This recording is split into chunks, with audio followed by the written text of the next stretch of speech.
हमारे चैनल में आपका स्वागत है। आज हम सिद्धार्थ गौतम की मार्मिक कहानी पर प्रकाश डालेंगे, जिन्होंने कम उम्र में ही अपनी मां को दुखद रूप से खो दिया था। हमारे साथ जुड़ें, क्योंकि हम एक ऐसे राजकुमार की भावनात्मक यात्रा का पता लगाएंगे जो मातृहीन हो गया, फिर भी प्रबुद्ध बन गया।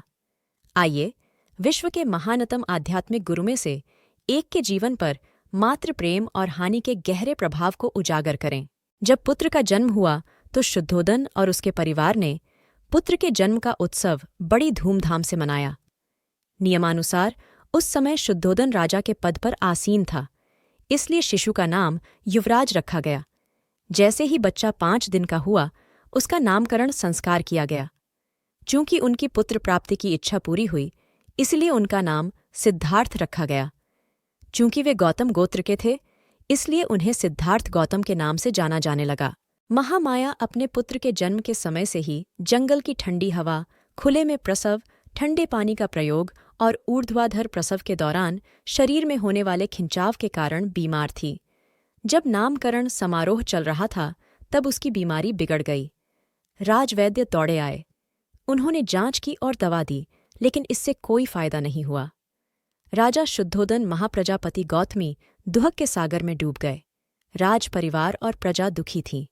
यह जानकर कि उसका अंत निकट है, महामाया ने राजा शुद्धोदन और महाप्रजापति गौतमी को अपने पास बुलाया और कहा, महाराज, महारानी, मुझे अपने बच्चे को बड़ा होकर राजगद्दी पर विराजमान होते हुए देखने का सौभाग्य नहीं मिलेगा। मैं उसे लाड प्यार करने के लिए जीवित नहीं रहूंगी। महामाया ने अपनी आंखें पोंछते हुए कहा, मेरा बच्चा जल्द ही मां विहीन हो जाएगा, लेकिन मुझे इसमें कोई संदेह नहीं है कि मेरे पीछे मेरे बेटे का ध्यानपूर्वक पालन पोषण किया जाएगा। प्रजापति, मैं अपना बच्चा आपको सौंपती हूँ। आप मां से भी बेहतर उसका ख्याल रखेंगी। प्रजापति, मेरे नाथ, मुझे बच्चे को जी भर के देखने दो। राजा ने बच्चे को उसके पास रख दिया। उसने प्यार से उसके सिर पर हाथ फिराया। उसने बड़े यत्न से उसे अपने सीने से लगाकर प्रजापति को दिया और कहा, अब दुखी मत होना, मेरे बच्चे का ख्याल रखना। इतना कहकर महामाया ने प्राण त्याग दिए। कपिलवस्तु नगर दुख के सागर में डूब गया। बेटा होने की खुशी गम में बदल गई। जब महामाया की मृत्यु हुई, तब सिद्धार्थ गौतम केवल 7 दिन के थे। जिन्होंने अपनी मां को जी भर के भी देखा नहीं था, जिन्होंने अपने मां का दूध भी पेट भर के नहीं पिया था, मां, ऐसा कोई शब्द उनके होठों पर नहीं आया था।